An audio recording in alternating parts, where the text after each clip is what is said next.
नमस्कार साथियों, स्वागत है आप सभी का एक बार फिर से जीएस फाउंडेशन यूट्यूब चैनल पर। दोस्तों, आज का हमारा सेशन रहने वाला है मॉडर्न हिस्ट्री का। और मॉडर्न हिस्ट्री के 25 प्लस एमसीक्यू यहाँ डिस्कस करेंगे विथ फुल एक्सप्लेनेशन। तो फटाफट से यहाँ पर इस सेशन को दोस्तों के साथ शेयर कर दीजिएगा। किस एग्ज़ाम के लिए ये सेशन महत्वपूर्ण रहेगा? ये सभी एग्ज़ाम के लिए महत्वपूर्ण रहने वाला है, चाहे आप SSC, railway, state PSC, CDS, NDA, UPSC, SI या फिर किसी भी कॉम्पिटिटिव एग्ज़ाम की तैयारी कर रहे हैं। ये सभी के लिए महत्वपूर्ण होने वाला है। तो फटाफट से एक बार से दोस्तों के साथ इस सेशन को शेयर कर दीजिए। चलिए शुरुआत करते हैं सेशन की। सेशन का पहला सवाल, क्वेश्चन नंबर 1, क्या कहता है दोस्तों? किस वर्ष प्रथम अंग्रेजी फ्रांसीसी युद्ध हुआ था? किस वर्ष प्रथम अंग्रेजी फ्रांसीसी युद्ध हुआ था? काफ़ी इंपॉर्टेंट सवाल है। Option number A is the correct answer, that is option A, 1746। 1746 में आंग्ल फ्रांसीसी कंपनियों के मध्य कौन सा युद्ध हुआ था? प्रथम कर्नाटक युद्ध हुआ था। क्लियर? और प्रथम कर्नाटक युद्ध किससे प्रेरित था? 1740 में ऑस्ट्रिया के उत्तराधिकारी युद्ध से प्रेरित था। ठीक है, जो ब्रिटेन और फ्रांस के बीच हुए संघर्ष का परिणाम था। इस युद्ध में डुप्ले अंग्रेजों से क्या करता है? मद्रास छीन लेता है। लेकिन इस युद्ध का अंत किस संधि के द्वारा होता है? एक्सला चैपल की संधि के बाद यूरोप में ऑस्ट्रिया के उत्तराधिकारी का युद्ध समाप्त हो जाता है। इसके साथ ही कर्नाटक का प्रथम युद्ध भी क्या होता है? समाप्त हो जाता है। ठीक है, और मद्रास पुनः अंग्रेजों को प्राप्त हो जाता है। क्लियर? सारी बातें क्लियर हो गई ना? बढ़ते हैं नेक्स्ट सवाल की ओर। Question number 2। क्वेश्चन नंबर 2 क्या कहता है? निम्नलिखित में से कौन से यूरोपवासी सर्वप्रथम भारत आए थे? निम्नलिखित में कौन से यूरोपवासी सर्वप्रथम भारत आए थे? Option number B is the correct one, that is पुर्तगाली सबसे पहले भारत आए थे। सबसे पहले भारत कौन आते हैं? पुर्तगाली आते हैं। कब आते हैं? 1498 में। ईस्ट इंडिया कंपनी 1600 में आती है। डच 1602, डेनिश 1616 और फ्रांस सबसे अंत में आते हैं। कब आते हैं? 1664 में आते हैं। सारी बातें clear? Next one, question number 3, अंग्रेजों को बंबई कैसे मिला? अंग्रेजों को बंबई कैसे मिला था? Option number B is the correct one, that is दहेज के रूप में मिला था। क्या होता है? 1661 ईस्वी में पुर्तगाल की राजकुमारी कैथरीन और इंग्लैंड के राजा चार्ल्स द्वितीय की शादी होती है। और इस शादी में पुर्तगाल क्या करता है? दहेज के रूप में मुंबई जो है इंग्लैंड के राजा को दे देता है। किस राजा को देता है? चार्ल्स द्वितीय को देता है। और फिर ये चार्ल्स द्वितीय मुंबई द्वीप समूह को ईस्ट इंडिया कंपनी को मात्र 10 पाउंड प्रति वर्ष की दर से पट्टे पर दे देता है। इस तरह अंग्रेज का मुंबई पर कब्जा हो जाता है, जो भारत की आज़ादी तक रहता है। सारी बातें क्लियर हो गई ना? पढ़ते हैं नेक्स्ट सवाल की ओर। क्वेश्चन नंबर 4, बिहार का नवाब अलीवर्दी खां ने 1740 ईस्वी में गिरिया के युद्ध में किसे पराजित कर बंगाल का नवाब बना था? Very very important question for your exam. Bihar का नवाब अलीवर्दी खां ने 1740 ईस्वी में गिरिया के युद्ध में किसे पराजित कर बंगाल का नवाब बना था? किसे पराजित कर बंगाल का नवाब बना था? ऑप्शन नंबर सी यहाँ पर सही आंसर हो जाएगा, सरफराज को पराजित करके बंगाल का नवाब बना था।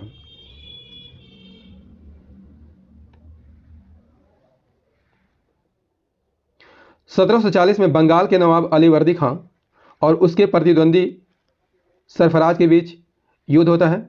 कौन सा युद्ध होता है? गिरिया की लड़ाई होती है। राजमहल के निकट गिरिया की लड़ाई में सरफराज खां मारा जाता है और अलीवर्दी खां का बंगाल पर कब्जा हो जाता है। क्लियर? सरफराज खां कौन था? मुर्शीद कुली खां का नाती था। ठीक है, 1756 में अलीवर्दी खां की मृत्यु हो जाती है और इसकी मृत्यु के बाद इसका नाती सिराजुद्दौला जो है उत्तराधिकारी बनता है। ठीक है, पढ़ते हैं नेक्स्ट सवाल की ओर। Question number 5। क्वेश्चन नंबर 5, निम्नलिखित में से कब ब्लैक होल यानी काल कोठरी की घटना घटी थी? निम्नलिखित में से कब ब्लैक होल यानी काल कोठरी की घटना घटी थी? Option number C is the correct one, that is 20 जून 1756 को। दोस्तों यदि आपसे पूछ लिया जाए कि काल कोठरी की घटना कहाँ घटती है, बंगाल में घटती है। किसके समय में घटती है? बंगाल के नवाब सिराजुद्दौला के काल में घटती है। और ऐसा माना जाता है कि सिराजुद्दौला ने 146 अंग्रेज बंदियों को कैद कर लिया था, जिसमें स्त्रियां भी थे और बच्चे भी सम्मिलित थे। और जिस कमरे में बंद किया गया था उसकी लंबाई चौड़ाई कितनी थी? 18 फुट लंबे थी और 14 फुट 10 इंच चौड़ा था।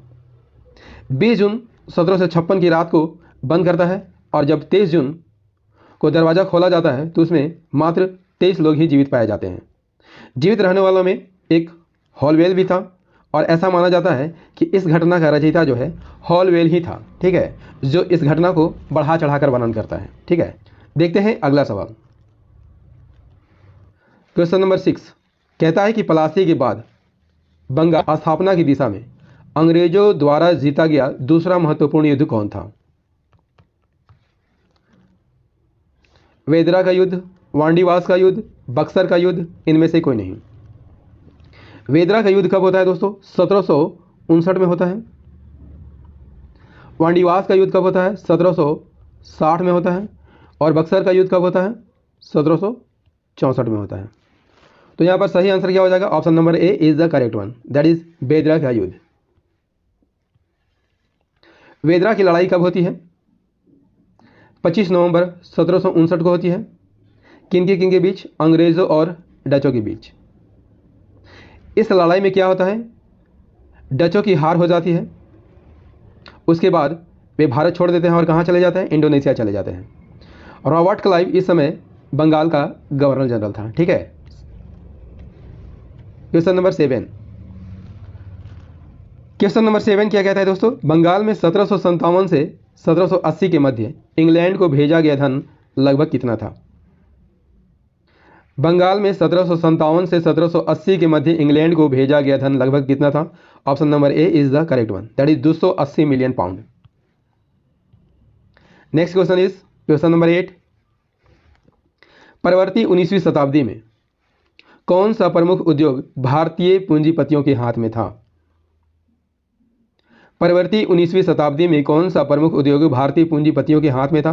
Option number D is the correct one, that is सूती वस्त्र उद्योग। Question number 9। मद्रास के रैयतवाड़ी बंदोबस्त के साथ कौन जुड़ा हुआ था? मद्रास के रैयतवाड़ी बंदोबस्त के साथ कौन जुड़ा हुआ था? Option number B is the correct one, that is Munro जुड़ा हुआ था। रैयतवाड़ी व्यवस्था किसने प्रारंभ की थी? टॉमस मुनरो ने प्रारंभ की थी। कब की थी? 1802 में की थी। यह व्यवस्था मद्रास, बंबई और असम के कुछ भागों में लागू की गई थी। रैयतवाड़ी व्यवस्था के तहत 51% भूमि शामिल थी। इसमें क्या किया गया था? रैयतों और किसानों को भूमि का मालिकाना हक दे दिया गया था। Clear? Next one, question number 10। निम्नलिखित में से किसने 1857 के विद्रोह में कोई भूमिका नहीं निभाई थी? काफी इंपॉर्टेंट सवाल है दोस्तों। निम्नलिखित में से किसने 1857 के विद्रोह में कोई भी भूमिका नहीं निभाई थी? Option number C is the correct one, that is Balaji Bajirao. Bahadur Shah Zafar की बात करते हैं दोस्तों, तो ये कौन होते हैं? अंतिम मुगल बादशाह होते हैं और इन्होंने 1857 के प्रथम भारतीय स्वतंत्रता संग्राम में भारतीय सिपाहियों का नेतृत्व किया था। कहाँ पर किया था? दिल्ली में किया था। और इस विद्रोह को किसने दबाया था? निकल से ने दबाया था। क्लियर? इस युद्ध में क्या होता है? बहादुर शाह जफर हार जाते हैं और अंग्रेज उन्हें कहाँ भेज देते हैं? वर्मा भेज देते हैं, जहां पर उनकी मृत्यु हो जाती है। क्लियर? बेगम हजरत महल ने 1857 के विद्रोह का नेतृत्व कहाँ किया था? लखनऊ में किया था। और इस विद्रोह को किसने दबाया था? कैंपबेल ने दबाया था। दोस्तों ये भी याद रखिएगा, बेगम हजरत महल अवध के नवाब वाजिद अली शाह की पत्नी थी।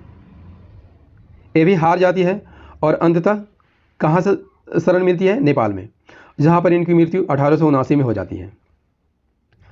रानी लक्ष्मीबाई 1857 के विद्रोह का नेतृत्व कहाँ करते हैं? झांसी में करते हैं। और इस विद्रोह को किसने दबाया था? जनरल ह्यूरोज ने दबाया था। दोस्तों बाजीराव कौन थे? मराठा पेशवा थे। इनकी मृत्यु कब हुई थी? 28 अप्रैल 1740 को, ठीक है, यानी 1857 के काफ़ी पहले हुई थी, ठीक है। Next question is question number 11।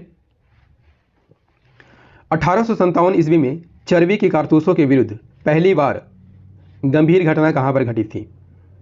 1857 ईस्वी में चर्बी की कारतूसों के विरुद्ध पहली गंभीर घटना कहां हुई थी? Option number B is the correct one, that is Barrackpore में।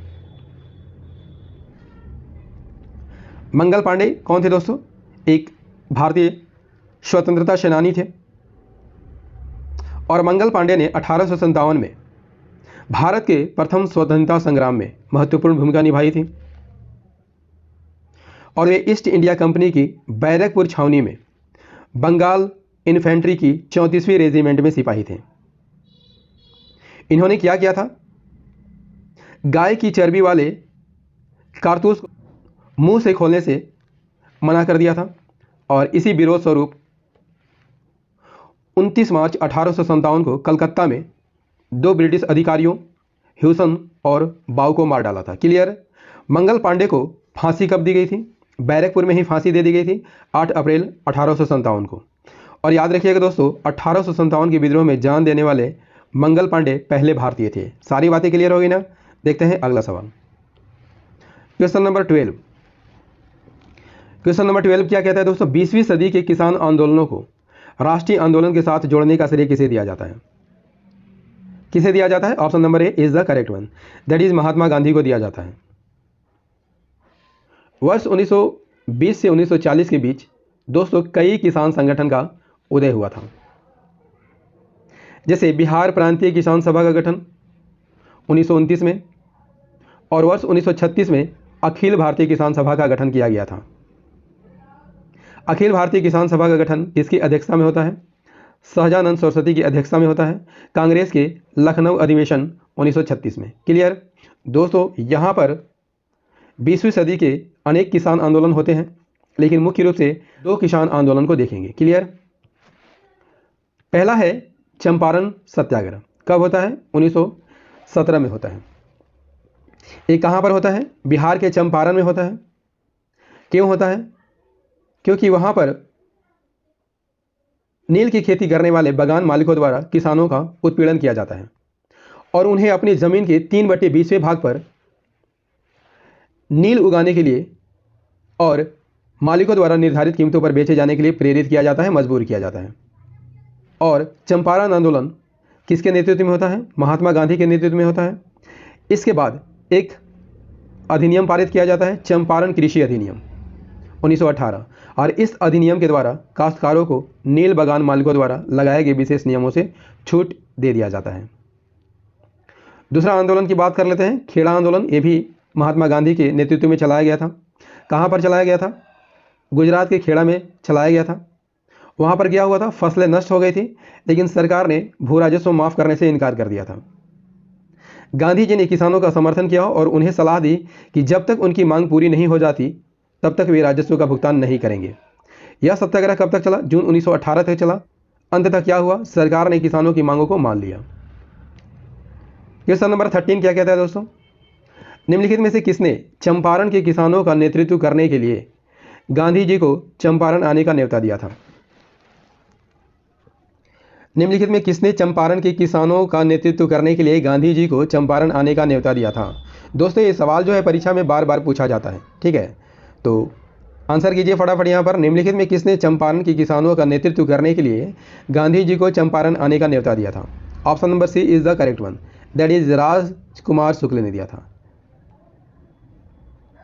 दोस्तों राजकुमार शुक्ल की बात कर लेते हैं, तो ये कौन होते हैं? किसान नेता होते हैं और इन्होंने महात्मा गांधी को चंपारण आने के लिए बार बार आग्रह किया था। राजकुमार शुक्ल महात्मा गांधी से कहाँ मिलते हैं? कांग्रेस के लखनऊ अधिवेशन 1916 में मिलते हैं, ठीक है। नेक्स्ट क्वेश्चन, क्वेश्चन नंबर 14 कहता है कि 1919 में नाई धोबी बंद आंदोलन निम्नलिखित में कहां पर चलाया गया था? नाई धोबी बंद आंदोलन कहां पर चलाया गया था? Option number B is the correct one, that is Pratapgarh में चलाया गया था। क्वेश्चन नंबर 15 बारदौली के किसानों ने भू राजस्व की प्रस्तावित वृद्धि के विरोध में किसके नेतृत्व में आंदोलन किया था? बारदौली के किसानों ने भू राजस्व की प्रस्तावित वृद्धि के विरोध में किसके नेतृत्व में आंदोलन किया था? यहाँ पर सही आंसर क्या हो जाएगा दोस्तों? Option number A is the correct one, that is Sardar Vallabh Bhai Patel के नेतृत्व में यह आंदोलन किया गया था। बारदौली सत्याग्रह का नेतृत्व किसने किया था? सरदार वल्लभ भाई पटेल ने किया था। उस समय क्या हुआ था? प्रांतीय सरकार ने किसानों के लगान में 22% तक की वृद्धि कर दिया था और सरदार वल्लभ भाई पटेल ने इस लगान वृद्धि का जमकर विरोध किया। फिर सरकार ने क्या किया? इस सत्याग्रह को कुचलने का कठोर कदम उठाया, लेकिन अंततः विवश होकर किसानों की मांग को मानना पड़ा। एक न्यायिक अधिकारी थे वोमफील्ड और एक राजस्व अधिकारी मैक्सवेल ने इन संपूर्ण मामलों की जांच की और 22% लगान वृद्धि को क्या कहा? गलत ठहराया, और गलत ठहराते हुए इसे घटाकर कितना कर दिया? 6.03%। ठीक है, तो इस प्रकार यह आंदोलन क्या हुआ? सफल रहा। ठीक है, क्वेश्चन नंबर 16। दोस्तों सेशन कैसा लग रहा है एक बार कमेंट करके जरूर बताइएगा। यदि सेशन पसंद आ रहा हो तो इसे लाइक कर दीजिएगा, दोस्तों के साथ शेयर कर दीजिएगा, और यदि आप भी इस चैनल पर नए हैं तो चैनल को जरूर सब्सक्राइब कर लीजिएगा। ठीक है, देखते हैं 16। अखिल भारतीय किसान सभा का गठन कब हुआ था? Very very important question for your exam. इसका आंसर मैं पहले भी बता चुका हूं दोस्तों। अखिल भारतीय किसान सभा का गठन कब हुआ था? Option number B is the correct one, that is 1936 में हुआ था। अखिल भारतीय किसान सभा भारत के किसानों का एक संगठन था। इसकी स्थापना कब होती है? 11 अप्रैल 1936 को। किसके नेतृत्व में? स्वामी सहजानंद के नेतृत्व में, और एनजी रंगा इसके प्रथम सचिव बने थे। Next question, question number 17। Question number 17 is दुर्बलता किसी भी रूप में हो वह एक अभिशाप है, यह कथन किसका है? दुर्बलता किसी भी रूप में हो वह एक अभिशाप है, यह कथन किसका है? Option number A is the correct one, that is Swami Vivekananda की बात कर लेते हैं। तो इनका जन्म कब होता है? 12 जनवरी 1863 को। मृत्यु कब होती है? 4 जुलाई 1902 को। ये आध्यात्मिक गुरु होते हैं। इनका वास्तविक नाम क्या होता है? नरेंद्र नाथ दत्त। इन्होंने 1893 में अमेरिका के शिकागो में विश्व धर्म सभा में भाग लिया था और भारत का नेतृत्व किया था। इन्होंने रामकृष्ण मिशन की स्थापना की थी। कब की थी? 1896 में की थी। और इनके जन्म दिवस पर यानी 12 जनवरी को राष्ट्रीय युवा दिवस मनाया जाता है। This is very very important fact. Next question, question number 18। एक जाति, एक धर्म और एक ईश्वर में विश्वास करता हूं, किसने कहा था? यूपी पीसीएस में पूछा गया सवाल है दोस्तों। एक जाति, एक धर्म और एक ईश्वर में विश्वास करता हूं, किसने कहा था? Option number C is the correct one, that is Narayan Guru ने कहा था। नारायण गुरु को श्री नारायण गुरु के नाम से जाना जाता है। क्लियर? उनका जन्म किस जाति में होता है?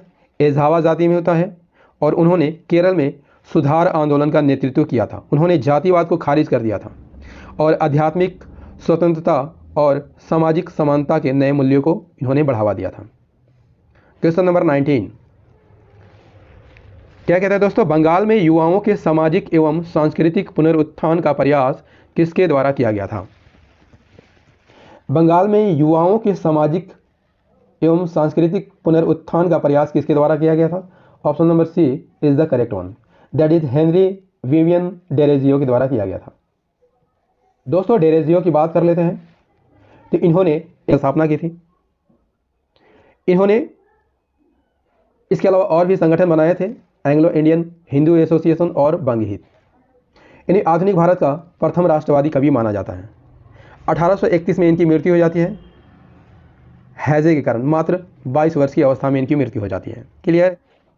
नेक्स्ट क्वेश्चन इज लाहौर में दयानंद एंग्लो वैदिक कॉलेज की स्थापना किसने की थी? Option number A is the correct one, that is Lala. Question number 20 Lahore में दयानंद एंग्लो वैदिक कॉलेज की स्थापना किसने की थी? Option number B is the correct one, that is Lala Hansraj ने की थी। लाला हंसराज का जन्म कहाँ हुआ था? अविभाजित भारत के पंजाब प्रांत के होशियारपुर के निकट बजवाड़ा में हुआ था। ये आर्य समाज के सदस्य थे और इन्होंने अविभाजित पंजाब प्रांत में दयानंद एंग्लो वैदिक विश्वविद्यालय की स्थापना की थी। Next question is question number 21। निम्नलिखित में से कौन सा युग्म सही सुमेलित नहीं है? दयानंद सरस्वती आर्य समाज सही सुमेलित है। दयानंद सरस्वती ने आर्य समाज की स्थापना 1875 में मुंबई में की थी, सही सुमेलित है। आत्मा रंग पांडुरंग सही सुमेलित है। आत्मा रंग पांडुरंग ने प्रार्थना समाज की स्थापना 1867 में की थी। राजा राम मोहन राय आदि ब्रह्म समाज, ये यहाँ पर गलत सुमेलित है, क्योंकि राजा राम मोहन राय ने 1828 में वनली ब्रह्म समाज की स्थापना की थी। विवेकानंद रामकृष्ण मिशन की स्थापना की थी, कब की थी? 1896 में की थी। तो ये भी यहाँ पर सुमेलित है। तो सही आंसर क्या हो जाएगा? Option number C is the correct one, that is Raja Ram Mohan Roy minus Adi Brahmo समाज। दयानंद सरस्वती ने आर्य समाज की स्थापना की थी, कब की थी? 1875 में की थी, मुंबई में। क्लियर? आत्मा रंग पांडुरंग की बात कर लेते हैं तो ये प्रार्थना समाज की स्थापना करते हैं 1867 में, मुंबई में। देवेंद्रनाथ टैगोर ने आदि ब्रह्म समाज की स्थापना की थी, कब की थी? 1865 में की थी। कहाँ पर की थी? कोलकाता में की थी। विवेकानंद ने रामकृष्ण मिशन की स्थापना की थी, कब की थी? 1896 में, बेलूर में। Question number 22। निम्नलिखित में कौन सुमेलित नहीं है? वुड का डिस्पैच लॉर्ड डलहौजी सही सुमेलित है। हंटर आयोग लॉर्ड रिपन सही सुमेलित है। विश्वविद्यालय अधिनियम कब पारित किया गया था? किसके काल में पारित किया गया था? विश्वविद्यालय अधिनियम लॉर्ड कर्जन के काल में पारित किया गया था। ये यहाँ पर सुमेलित नहीं है। सैंडलर आयोग चैम्सफोर्ड, ये भी यहाँ पर सही सुमेलित है। तो निम्नलिखित में कौन सुमेलित नहीं है? Option number C is the correct one, C सुमेलित यहाँ पर नहीं है। दोस्तों लॉर्ड कर्जन की बात कर लेते हैं तो इनके कार्यकाल के दौरान भारतीय विश्वविद्यालय का अधिनियम पारित किया गया था। किसके सिफारिश पर पारित किया गया था? 1902 में गठित एक विश्वविद्यालय आयोग की सिफारिश के आधार पर 1904 में पारित किया गया था। इसकी अध्यक्षता कौन करते हैं? सर थॉमस रेले करते हैं, और इसी के नाम पर इसका नाम क्या पड़ता है? थॉमस रेले आयोग। Clear? Next question is question number 23। निम्नलिखित में से किस उदारवादी राष्ट्रवादी नेता ने कांग्रेस के प्रथम अधिवेशन में हिस्सा नहीं लिया था? Very very important question. Option number B is the correct one, that is Surendra Nath Banerjee ने। कांग्रेस के संस्थापक कौन होते हैं? एलन एक्टोवियन हुम होते हैं। ये कहाँ के निवासी होते हैं? स्कॉटलैंड के। भारतीय राष्ट्रीय कांग्रेस का पूर्व नाम क्या था? भारतीय राष्ट्रीय संघ था, लेकिन दादा भाई नौरोजी के सुझाव पर इसका नाम क्या कर दिया जाता है? भारतीय राष्ट्रीय कांग्रेस कर दिया जाता है। इसका प्रथम अधिवेशन बंबई में 1885 में होता है। अध्यक्षता कौन करते हैं? व्योमेश चंद्र बनर्जी। ठीक है, उस समय वायसराय कौन थे? लॉर्ड डफरिन थे। इसमें कुल 72 प्रतिनिधि शामिल होते हैं। दोस्तों सुरेंद्र नाथ बनर्जी प्रथम अधिवेशन में शामिल नहीं हुए थे। क्यों शामिल नहीं हुए थे? क्योंकि वे कलकत्ता में इंडियन एसोसिएशन के दूसरे नेशनल कॉन्फ्रेंस की अध्यक्षता कर रहे थे। सारी बातें क्लियर हो गई ना? बढ़ते हैं नेक्स्ट सवाल की ओर। क्वेश्चन नंबर 24 क्या कहता है दोस्तों? बंगाल विभाजन की घोषणा के बाद किस दिन समूचे बंगाल में शोक दिवस के रूप में मनाया गया था? Option number D is the correct one, that is 16 अक्टूबर 1905 को। बंगाल विभाजन का निर्णय कब लिया गया था? घोषणा कब किया गया था? 20 जुलाई 1905 को लिया गया था। किसके द्वारा? लॉर्ड कर्जन के द्वारा। किस उद्देश्य से? मुस्लिम बहुल प्रांत का सृजन करने के उद्देश्य से बंगाल को दो भागों में बांटने का प्रयास किया गया था। यह प्रभावी कब हुआ था? 16 अक्टूबर 1905 को, और इतिहास में से बंग भंग आंदोलन के रूप में जाना जाता है। और इतिहास में से किस नाम से जाना जाता है? बंग भंग के नाम से जाना जाता है। और यह अंग्रेजों की फूट डालो और शासन करो वाली नीति का एक अंग था। Next question is question number 25। रहमत अली ने कितने प्रांतों को मिलाकर पृथक पाकिस्तान के निर्माण का सुझाव दिया था? Option number C is the correct one, that is 5 प्रांतों को मिलाकर पृथक पाकिस्तान के निर्माण का सुझाव दिया गया था। मुस्लिम बहुल इलाकों को मिलाकर एक अलग देश बनाने और उसका नाम पाकिस्तान रखने का विचार सबसे पहले किसके दिमाग में आया था? चौधरी रहमत अली के दिमाग में आया था, और उन्होंने जनवरी 1930 में दिया था। पाकिस्तान शब्द का प्रयोग पहली बार किसने किया था दोस्तों? रहमत अली ने किया था। दोस्तों मॉडर्न हिस्ट्री का ये सेशन आपको कैसा लगा? कमेंट करके ज़रूर बताइएगा। यदि सेशन पसंद आया हो तो इसे लाइक कर दीजिएगा, दोस्तों के साथ शेयर कर दीजिएगा, और यदि आप भी इस चैनल पर नए हैं तो चैनल को जरूर सब्सक्राइब कर लीजिएगा। दोस्तों मेरी वीडियो रात को 8 बजे आती है, जो history, geography, polity, economics, science और सामान्य ज्ञान से संबंधित होती है। तो इसे रोज़ देखना मत भूलिएगा। मिलते हैं अगले सेशन में ज्योग्राफी के प्रश्नों के साथ। जय हिंद, धन्यवाद।